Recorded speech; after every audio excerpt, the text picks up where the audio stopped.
اولیای خدا را روایت میکنن که حیاتاً کاری گنده کردگی نبوده است. فرزندش میبیاید در مسجد عراق مشک آب مردم میشکنه. مردم شکایت میبیاین که ولی خدا، ای علمای بزرگ، ای فلان تابعین، در نام صدقه بچه شما 2 تا مشک آبی را که از پوست بود قیمت بود هر دش به تیوانه شکاف کرده. میگه خانه آمده مرا گسیل کرد، جا بجا مشک خرید داد، بعد آمد شیش فکر کرد که من چیکار خطا کردم که بچه‌م دیدستم. اسلام ما را بینه که از کجا سر میکنه تربیه را. من چیکاری بد شد که امروز جواب شای بچه‌م گرفتستم. همین فکر میکنه یگان کاری خطا نمییابه. زنش فریاد میکنه، میگه زن بیا اینجا شینیم، این فرزند ایرو شکایت اومد امروز 10 ساله شده مشک مردم شکسته، این 20 ساله شده ممکن دیگه کار کنه. گپ زن من ترا انتخاب کردم از با تقواترین عائله ها، خدا ترسترین عائله ها، حرام ندادم والله، حرام نپشوندم، حرام نخروندم، تا حتی که حرام بو کشیدگی نیستی. این از کجا های؟ چی به فرزندی من خیشه؟ زن میگه در جواب که عیبی منه. گو سبب؟ گو این در بطنی من بود. من به باغ همسایه میگذشتم، زنهای حامله ترشی را دوست میدارم. من دیدم که انارا کشال بدن، من ده انار غوجیدم به یک خار انار همه ها را سوراخ کردم، آب شمکیدم، این در بطنی من بود. این روز جوابش در جمعیت دیدستم. اسلام ما را بینه که تربیه را کجا سر میکنه؟ در بطن مادر بدن وقت ده کار عملی بد میکنی عزیزم برادرم، پگاه فرزندت میبینی. چیکار کنیم که ما آدمی به تربیت شویم؟ چیکار کنیم که ما آدمی به اخلاق شویم؟ چی به امروز علم اخلاق ضعیفه؟ چی به علم تربیت ضعیفه؟ ریشش برادرها از مادری بده، ریشش از پدری بده. در دنیا کسی را میبینه وای مادری بد نداره، آدمی زوره، دزدا، آدم کشا، آدم خورا، انسان های به معنی، آدمایی که خیلی در زندگی آدمای رذیلن، اینو مادرای بد دارن، اینو پدرای بد دارن. حتی که روایت میکنن امام ترمذی را، مردمش ترمذ آمد میگه از امام خواست که پیش والی شهر رو بگو که نلاگ دولت پس نکی ظلم نمیرسه، این سالا نلاگتیم. مجبور شد این امام بزرگ پیش والی رفت. والی گو با جان دل قبوله، محدث بزرگ، این سالا نلاگ پس میکنم با اون شرطی که تو در خانه یگان آدم نان نمیخری، اقلا یک لقمه از خاندان ما بخور. یگان جدا ما یادداشت نداریم که امام ترمذی خانه کسی نان خورده باشه. خانه کسی تو نان نمیخری، رفتی هم میبیای نانش نمیخری.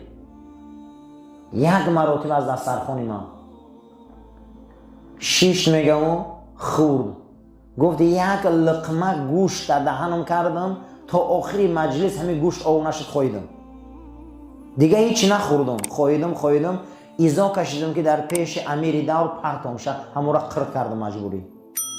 همون شب اومدم زنم قدیم مقصد گپ صحبت منغز رفت، همون کثافت فرزندم که مردم غم میچه همین لقمه به دنیا اومد. فرزندی بد، اولادی بد، کلینی بد، زنی بد، همش ای لقمه حرامه. اسلام تربیتش به حد بلنده. ما با افق بلند تربیه اسلام خیلی انسان در کار فکر کنه برسه.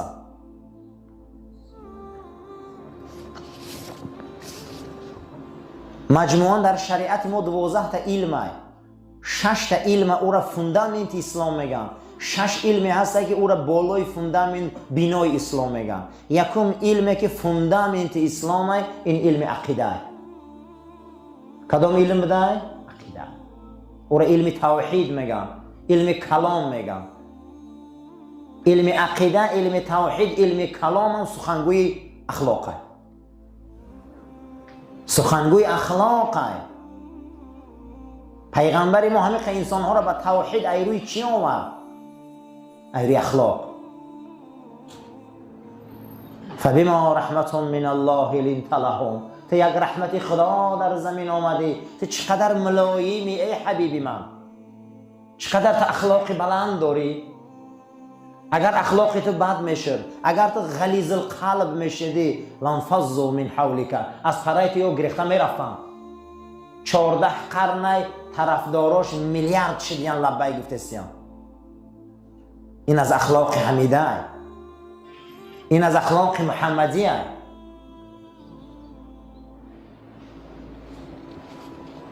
یکم علم عقاید، علم خداشناسی، یگانگی خدا، صفتهای خدا، نام خدا، ملائک، جهنم، جنت، ترازو.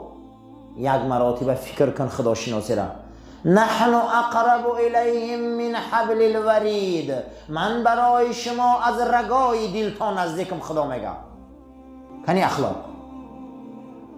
اخلاق که همیجا بیدار میشن. سخنگوی اخلاق عقیده میگه من در شما از رگای دلتانم نزدیکم. وقتی که وای از الله پاک از رگای دلم نزدیکه، شما در محضری وای بیادبی میکنی؟ شما در نظری وای بیادبی میکنی در محضرش؟ شما بد اخلاقی میکنی. دویم علم تفسیر از فسر یفسرو، تفسیرا مصدر به معنای اگر شما رفتگی باشه پیش انالیز فورون در دستک یک شیشچه میتن نامی او را میگن پربیرکا، عرب او را میگه قاروره. نامی او را عرب چی میگفتن؟ قاروره. روس او را میگه پربیرکا، ما میگیم که شیشچه تحلیلی.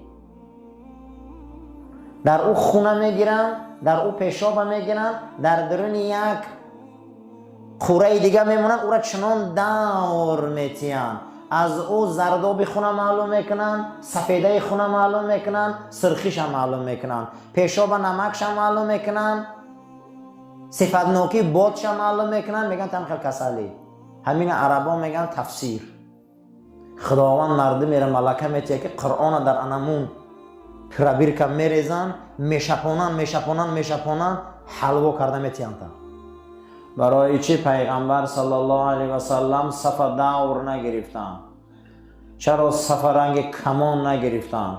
صف راست گرفتن. همین هم یک تربیت های. چرا صف راست گرفته شد؟ نظر خدا گفت در کاری راست های. خداوند کاری راست را دوست می‌داره. حتی که جناب پیغمبر صلی الله علیه و سلم یک از تربیت دینشان همین است که خداوند راست است، راستی را دوست می‌داره، حتی تنعل و ترجل. حتی که آستیناتان هم پوشیده از طرف راست پوشه، پاچه هاتان هم پوشیده، پتینکه هاتان از طرف راست پوشه. این سنت بده، این تربیت است. اسلام یگان کس اخلاق نمیتیه، اسلام فقط تربیت میتیه. اخلاق باید آدم خودش را بتیه. تو خود در خودت اخلاق زنده نکنی، تربیت اسلام 1400 سال شد رفته است. اگر تو تربیت گوش نکنی، اخلاق نداشته باشی، در بدنت خلق نکنی، پیدا نکنی، ظلم بس کنی را، اسلام 100 سال درباره ظلم گوزن در تو فایده نداره. تو خودت خسته ایجاد بلند شده زنا را ترک نکنی، اسلام 100 سال برای زنا دنگو یگان فایده نداره. اخلاق معنیش همینه که شما باید یک چیزایی را در بدنمون خلق کنیم که خودمون با تربیه اسلام از همون اعمال رذیله دور گریزیم. اسلام تعریف میکنه دروغگو را. اسلام یگان مراتب زنا را تعریف کرده. اسلام حرام خوری را تعریف کرده. در کجای دنیا دیده که اسلام حرام تعریف کرده؟ اسلام مبارزش زیدی چی خسته؟ همش بد اخلاقی.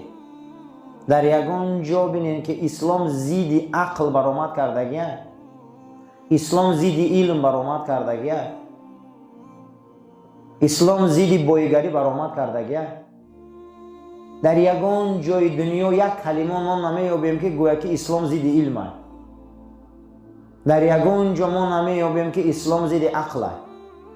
در یگان جا ما نمیابیم که اسلام زیدی تربیته. برای همینا عزیزا برادرها، همین قدر موعظه میشه و نصیحت میشه و اگر تا ما در بدنمون میکرسخیم اخلاقمون بیدار نکنیم، خودمون نآفریم، خودمون ایجاد نکنیم، به یگان جا نمیرسیم. قرآن ما میگه نستعیذ بالله لیس للانسان الا ما سعی. انسان به یگان درجه کمالات نمیرسه تا خودش تلاش نکنه.